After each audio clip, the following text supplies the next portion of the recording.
This story is titled, Because of My Parents. I celebrated Christmas alone while they celebrated in Italy, and now they want financial assistance for my brother's wedding, and I cut them off. Hi, everyone. Before we dive in, a quick favor. If you enjoy content like this, please hit the subscribe button. It's free, supports the channel, and make sure you never miss out on amazing videos. Alright, let's get started. Okay, so I know this sounds bad, but hear me out. My family has always been complicated. Growing up, my parents weren't exactly what you'd call nurturing. They were the kind of people who thought doing the bare minimum for their kids meant we owed them for life. My dad, Mark, loved to act like some self-made genius who could do no wrong, always reminding me how I was lucky to have him as a dad. Meanwhile, my mom, Linda, had this habit of constantly reminding me how much she sacrificed for me, usually right before guilting me into doing something. It wasn't like they were physically abusive or anything, but the mental load of being around them was suffocating. Everything was about them. If they helped me with something, they'd hold it over my head for years. If I succeeded at something, it was because they pushed me. If I failed, it was because I didn't listen to them. It didn't matter how much I tried. I was never enough compared to my younger brother, Ryan. Ryan, the golden boy, could do no wrong in their eyes. He was 4 years younger than me and had always been spoiled rotten. I'm not exaggerating when I say he got away with everything. While I was expected to get a job at 16, help around the house, and keep my grades up, Ryan was allowed to float through life. They'd make excuses for him constantly. He's still figuring things out, or he's just a kid. Never mind that he was 22 now and still living at home, barely working, and spending all his time gaming or hanging out with his girlfriend, Kylie. By the time I was 25, I thought I'd escaped all that. I got married, moved to a different part of town, and tried to build a life of my own. For a while, it was great. My ex and I didn't have kids, which made things a little easier. But when the marriage fell apart, everything I'd built crumbled. The divorce wasn't my fault, but splitting assets left me broke. I couldn't afford rent on my own. And with no close friends or family willing to take me in, I had to do the one thing I swore I'd never do: move back in with my parents. It was supposed to be temporary, I told myself. Just save up for a few months, and you'll be out. But temporary turned into a year. Living with them again was like being sucked into a time machine and dropped right back into my teenage years. Every day was a reminder of why I'd left. My dad's lectures about how I needed to get my act together became a daily occurrence. Never mind that I was already working a part-time job and picking up freelance gigs on the side to save up. He'd say things like, "When I was your age, I already had a house," conveniently forgetting that housing prices weren't the same in the 80s. My mom wasn't any better. She had this knack for turning every conversation into a passive-aggressive dig at me. If I didn't do something exactly how she wanted, she'd say, "Well, I guess we raised Ryan right." At least she never missed an opportunity to compare me to Ryan, who, of course, was thriving under their roof without lifting a finger. Ryan didn't care about any of this. If he noticed the tension in the house, he didn't let it bother him. Most of the time, he was in his room with his gaming setup, blasting music or scrolling through his phone. When he did interact with me, it was usually to make some snide comment about how I needed to lighten up or get my life together. The breaking point came 2 weeks before Christmas. I came home from my part-time job, exhausted and ready to collapse on the couch, only to find the living room filled with suitcases. My parents and Ryan were buzzing around, packing clothes and toiletries. I asked, "What's going on?" My dad barely looked up from what he was doing and said, "Oh, we're leaving for Italy tomorrow." I froze. Italy? Since when? My mom looked at me like I'd just asked the dumbest question in the world. "Since we planned it weeks ago," she said. "We wanted to spend Christmas somewhere special this year. Ryan's been so excited about it." "Okay," I said slowly, still trying to process. "So you're all going?" "Of course," my dad said. "It's a family trip." Family trip. That hit me like a ton of bricks. "So I'm not invited?" My mom shrugged. "We didn't think you'd want to come. And honestly, with how things have been, we didn't think you'd be able to afford it." Ryan, who'd been sitting on the couch scrolling through his phone, finally chimed in. "Yeah, and it's not like you've been easy to be around lately." He smirked like he was enjoying the whole thing. It took everything in me not to lose it right there. "You could have at least told me," I said. My dad sighed like he was already tired of the conversation. "Look, it's not a big deal. Maybe if you got your act together, we'd have considered paying for your ticket. But you didn't. So next year, maybe. Next year, as if I'd want to spend another year in their house. As if I'd want to go anywhere with them after this." The next morning, they left without so much as a goodbye. I sat in the empty house, staring at the wall, trying to wrap my head around everything. It wasn't just about the trip. It was everything. A lifetime of being second to Ryan. Of being treated like an outsider in my own family. I told myself for years that I just needed to try harder, that maybe if I did everything right, they'd finally see me as an equal. But this was the moment I realized it would never happen. I tried to tell myself it didn't matter. It was just one Christmas, right? But as the day went on, it started to sink in how much it really did matter. I mean, this was supposed to be family time. Even if things were tense or awkward between us, I thought we'd at least pretend to care about spending the holiday together. Instead, they flew across the world to eat pasta and take selfies, while I ate a greasy burger on the couch. The day started off weird. I woke up and didn't even realize it was Christmas for a second. No smell of breakfast cooking, no sound of holiday music, nothing. The house was dead silent. I wandered into the kitchen, looked at the empty coffee pot, and thought, is this it? I ended up making myself a bowl of cereal and sitting at the dining table, staring at the spot where our Christmas tree should have been. They didn't even bother putting one up this year because, apparently, Italy was all the holiday spirit they needed. I spent most of the morning scrolling through my phone, hoping to distract myself, but of course, that only made things worse. Every single social media post seemed to be about Christmas. Friends opening presents with their kids, coworkers posting pictures of their decorated living rooms, even random acquaintances sharing videos of their dogs and Santa hats. And then there was my family. They didn't waste any time flooding their accounts with photos from Italy. The first picture I saw was of Ryan standing in front of the Colosseum wearing a cheesy Santa hat. The caption, Christmas in Rome. Best Christmas ever. Next up was a shot of my parents at some fancy outdoor cafe, holding glasses of sparkling water and grinning like they didn't have a care in the world. My mom's caption read, making memories with my favorite people. Hard eyes. Favorite people, yeah, message received loud and clear. By lunchtime, I couldn't take it anymore. I put my phone down and decided to do something, anything, to make the day feel less pathetic. I drove to the only place open, a fast food drive-thru. I sat in the parking lot, eating my burger and fries, watching other people with their families through their car windows. There was one moment where I saw a little kid in the backseat of a minivan holding up a new toy for his parents to see, and I don't know, it hit me hard. I wasn't even jealous of the toy or the family or anything. It was more like this realization that no one in my own family had even bothered to ask how I was spending my Christmas. When I got back to the house, I tried to cheer myself up. I turned on a Christmas movie, Home Alone, because irony, and tried to get into the holiday spirit, but it felt forced. Like I was just going through the motions. Every now and then, I'd glance at my phone, and there'd be another notification about a new post from my parents or Ryan. I should have just turned the notifications off, but part of me couldn't look away. It was like watching a train wreck. The pictures kept coming, my dad posing in front of some famous fountain, Ryan holding a plate of food the size of his head, my mom gushing about the breathtaking views from their villa. And the captions? Don't even get me started. Everything was unforgettable and the perfect Christmas. It felt like they were rubbing it in, even if that wasn't their intention. Or maybe it was. Who knows? By the evening, I'd officially hit rock bottom. I ended up eating leftovers from the fridge, some bland casserole my mom had made earlier that week, and sitting at the kitchen table alone.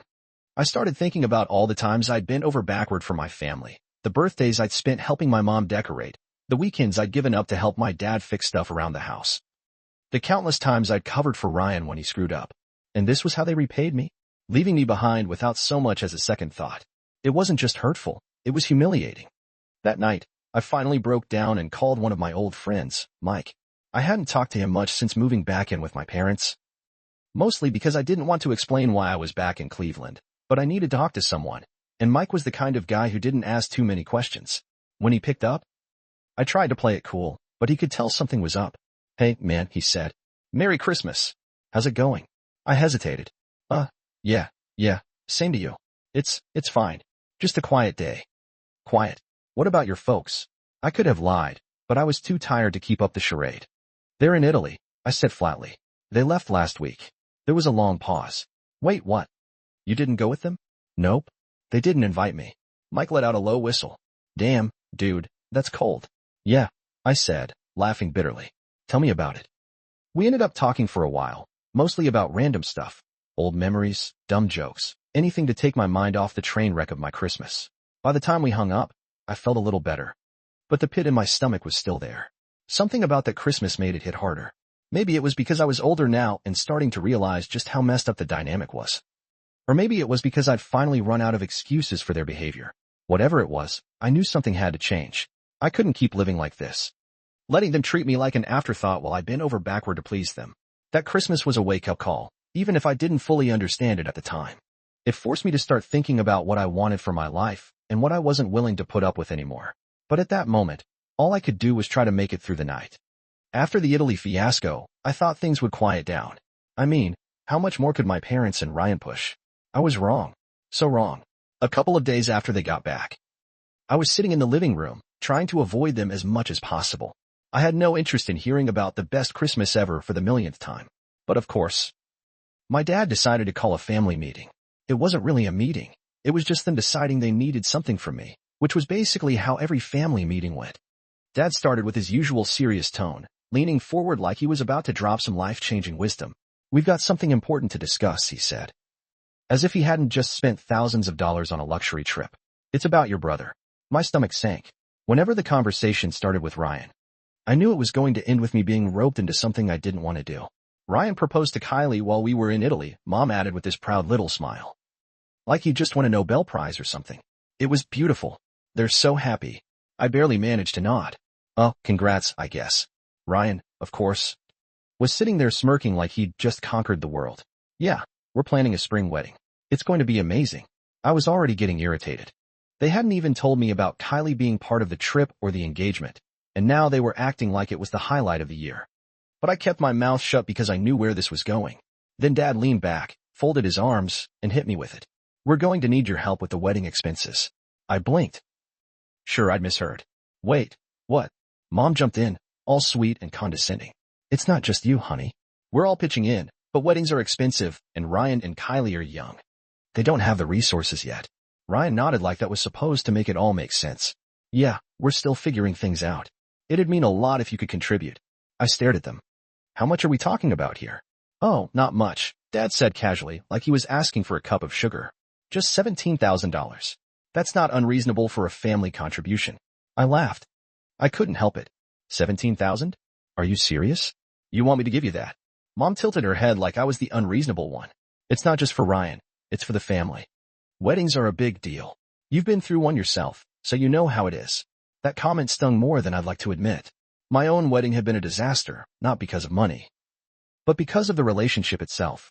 And here they were acting like I should feel honored to shell out my non-existent savings for Ryan and Kylie's fairy tale. "Look," I said, trying to keep my voice steady, "I don't have that kind of money. And even if I did, why would I spend it on this? You guys just got back from a luxury trip. Maybe cut back a little instead of asking me to cover the bill." Ryan finally spoke up, his tone annoyingly smug. "Wow, way to be supportive. This isn't just about me and Kylie, it's about family. You wouldn't even be living here if it weren't for Mom and Dad. You kind of owe them." That was it. I snapped. "I owe them?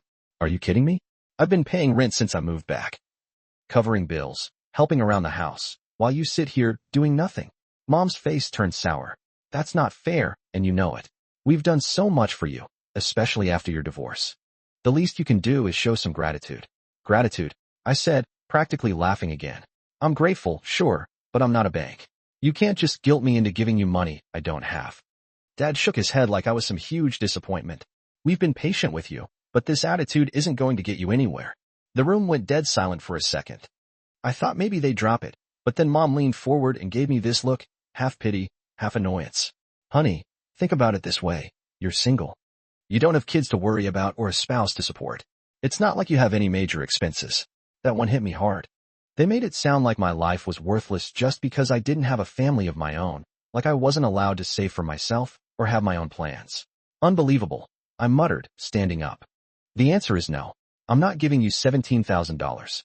Not for this. Not for anything." Mom gasped like I'd just slapped her. "How can you be so selfish? This is for Ryan. For family. I'm not selfish." I shot back. "You are. You spent my whole life putting him first, and now you expect me to fund his wedding? No way." As I turned to leave, Dad said, "If that's how you feel, then we need to reevaluate the arrangement here. You're living under our roof, and we've been more than generous. Maybe it's time you start paying your fair share of rent." I froze in the doorway. "I already pay rent." "Not enough," he said. "If you're not going to contribute to the wedding, then you can contribute more here." I wanted to scream. "So let me get this straight. If I don't give you money for Ryan, you're going to make me pay more rent?" Mom nodded, all calm and self-righteous. "It's only fair. You've been here long enough. It's time to step up." I didn't even respond. I just walked out of the room and slammed the door to my tiny bedroom. My heart was pounding, my mind racing. How had it come to this? How had I ended up back in this house? Stuck in this toxic cycle?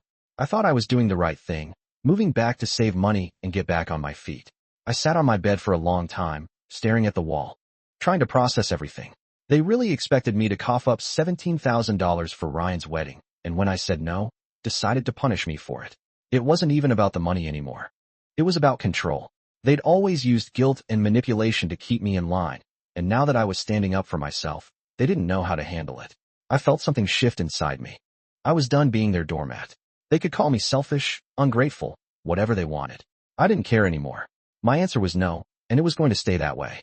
The whole situation with my family hit a new level of ridiculous a few days after the family meeting, just when I thought they couldn't get more entitled. My mom cornered me in the kitchen while I was eating a sandwich. She had this overly sweet tone, the kind she used when she was about to drop some manipulative suggestion she thought I wouldn't see coming. So, I've been thinking, she started, sitting down across from me. You've got that car sitting out there, and it's in really nice shape, isn't it? I frowned. Yeah, it's fine. Why? She smiled like she'd just come up with the most brilliant idea ever. Well, you don't really need it, do you? I mean, you work from home most of the time, and when you go out, you're not going far. What if you sold it and put that money toward Ryan and Kylie's wedding? It would make such a difference, and we could all help you get a cheap used car later on if you really need one. I just stared at her. Was she serious? Wait, I said, holding up a hand. You want me to sell my car, my only car, to help pay for Ryan's wedding? She nodded like this was the most reasonable suggestion in the world. It's not just for Ryan, it's for the family. And you'd be helping out so much. Besides, think of how much money you'd get for it. It's a nice car. I couldn't believe what I was hearing. Mom, I need that car. It's not just for work. It's my only way to get anywhere. I'm not selling it. Period. Her smile faded, and she gave me that disappointed look she'd perfected over the years. You're being so short-sighted. This is an opportunity to show Ryan and Kylie how much you support them. Family helps family, you know. Right. I shot back, but apparently family only goes one way in this house. I'm not selling my car, and that's final. She sighed and stood up, shaking her head. I don't know why you're being so stubborn. You're making this harder than it needs to be. Then she walked out of the kitchen, leaving me sitting there fuming. That conversation was the last straw for me. They wanted me to give up my car. The one thing I'd managed to hold on to through all the crap I'd been through, just so they could throw a fancy party for Ryan and Kylie. It wasn't just entitlement anymore, it was outright insanity. I decided right then and there that I had to get out of that house, no matter what it took. From that point on, I started planning my escape in secret. I wasn't about to let them talk me into anything or guilt me into staying. Every time they brought up the wedding or family contributions, I'd just nod along, pretending to listen, while in my head, I was figuring out my next move. The first step was finding a place to live. I spent hours scrolling through apartment listings, looking for anything remotely affordable. Most of what I found was either way out of my price range or so run down that I'd probably fall through the floor the second I walked in. But eventually, I found a tiny studio apartment on the outskirts of town. It wasn't much, just one room with a kitchenette and a bathroom, but it was clean, and the rent was low enough that I could make it work. When I went to see the place, the landlord seemed skeptical about renting to me. I didn't blame him. I wasn't exactly rolling in cash, and my credit wasn't great after the divorce.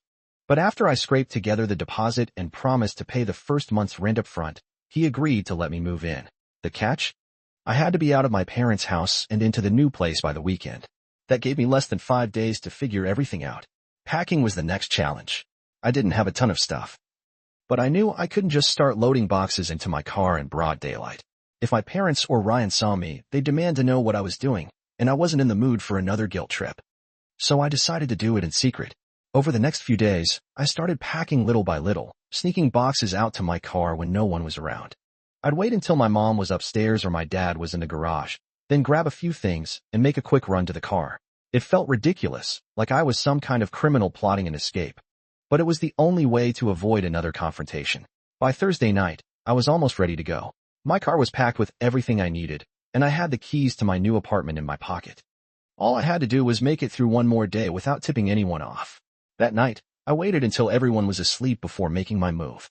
I grabbed the last of my things. Just a couple of bags and a box of random stuff, and quietly carried them out to the car.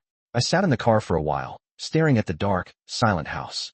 If I tried to explain myself, they'd twist my words, guilt me into staying, or somehow make me feel like the bad guy for wanting my own life. Leaving quietly was the only way to take control. Finally, I started the engine and pulled out of the driveway, careful not to make too much noise. I didn't know what the future held, but at least it was mine to figure out. After I left, I didn't just move out of my parents' house, I cut ties completely. I wasn't half-hearted about it, either. I stopped answering texts and calls from my mom, dad, and Ryan on my phone, social media, and even email. I didn't leave any gaps for them to squeeze through. It might sound hard, but I knew how they operated. If I gave them even an inch, they'd use it to guilt-trip me or manipulate me into coming back. I couldn't let that happen. I'd made my decision, and for once, I was sticking to it. That peace didn't last long, though. About 2 months after I moved out, I started hearing through the grapevine that Ryan and Kylie's wedding was turning into a disaster. I hadn't asked for updates. It was just one of those things that people seemed to think I'd want to know about. Honestly, I didn't care much, but the stories were so ridiculous that I couldn't help but pay attention. Apparently, my parents had bit off way more than they could chew. They promised Ryan and Kylie this big, fancy wedding, even though they didn't have the money to back it up. They'd been banking on me chipping in and probably assumed I'd cave eventually, but when that didn't happen, they were stuck scrambling for cash. From what I heard, they tried to get Kylie's family to pitch in, but that didn't go over well. Her parents flat out refused, saying, if you can't afford a wedding, don't have one. Honestly, I respected that. Of course, my mom didn't take it well. She tried to play the victim, crying about how unfair it was that Kylie's family wasn't helping, but Kylie's mom wasn't having it. She told my mom, it's not our responsibility to pay for your son's wedding. Ouch. I wish I could have been a fly on the wall for that conversation. Meanwhile, Ryan was stuck in the middle of it all. From what I heard, he was getting frustrated with my parents for overstepping and with Kylie's family for not budging. But instead of stepping up and taking control of the situation, he just let the chaos swirl around him. Classic Ryan, always expecting someone else to clean up his messes. The breaking point came about a month before the wedding. Kylie gave Ryan an ultimatum. Either he set boundaries with my parents, or she was done. She was sick of my mom micromanaging every little detail and my dad trying to cut corners to save money. She wanted a partner, not a mama's boy, and she was ready to walk if he couldn't figure it out. At first, Ryan chose my parents. Of course, he did. They'd been coddling him his whole life. And he wasn't about to rock the boat. He told Kylie she needed to chill and that my mom just wanted the best for them. Apparently, that didn't go over well. Kylie called off the engagement, packed her things, and moved back in with her parents. It was a mess. My parents were furious, not at Ryan, but at Kylie for abandoning him. My mom even called Kylie ungrateful, which is ironic considering she was the one who ruined the whole thing by trying to control everything. Ryan, for his part, moped around and acted like the victim, telling everyone how heartbroken he was. About 2 weeks after Kylie left, I got a call from an unknown number. I normally don't answer those, but something told me to pick up.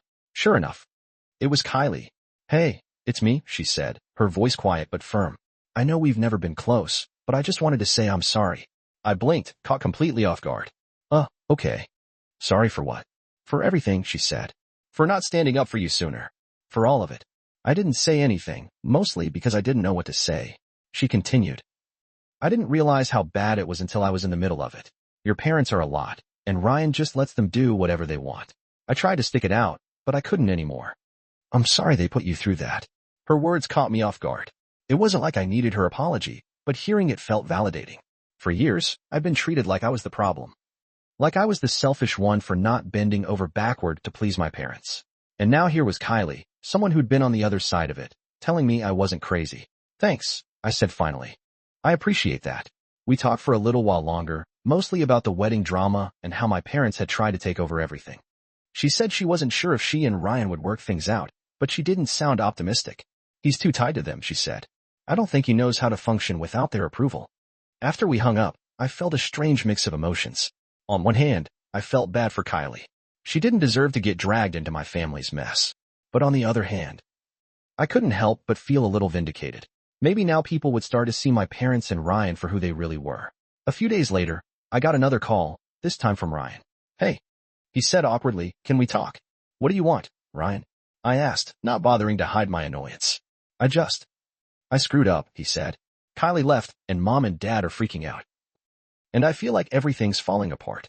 I leaned back in my chair, waiting for him to get to the point. I know I've been a jerk, he said finally. I should have stood up for you. I should have, I don't know, been a better brother. I just want to say I'm sorry. For a second, I didn't know how to respond. Part of me wanted to accept his apology and move on. But another part of me couldn't forget all the times he'd stood by while our parents treated me like dirt. Look, I said, I appreciate the apology, but I'm not ready to forgive you. It's going to take time. A lot of time. Ryan sighed. Yeah, I get that. I hope we can fix things someday. Maybe, I said, but not today. For the first time, Ryan had acknowledged how messed up things were. It didn't fix everything, but it was a start. Still, I wasn't ready to let him or anyone else in my family back into my life. Not yet. Maybe not ever. A few months after the whole wedding drama blew up, I started hearing whispers through mutual friends and acquaintances about my parents. Apparently, things had taken a turn for the worse. It wasn't surprising, really, considering how they always lived way beyond their means. But this time it sounded serious, like drowning in debt serious. At first, I brushed it off. It wasn't my problem anymore, and I didn't want to get sucked back into their nonsense. But then the calls started. I'd already blocked their numbers so they couldn't contact me directly. But they started using other people to pass messages along. I'd get texts from old neighbors or extended relatives saying things like, "Your mom wanted me to tell you she's worried about you." Or, "Your dad asked if you could call him. It's important." It was all pretty transparent. They didn't care about me. They just wanted something. That was their go-to move.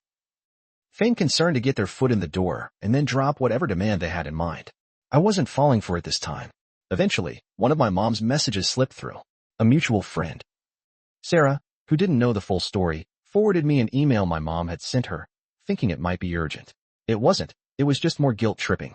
The email was classic Linda. It started off all sweet and concerned. "I hope you've been doing well, honey. I think about you every day and pray that you're okay." Then it quickly shifted gears. "Your father and I have been struggling lately.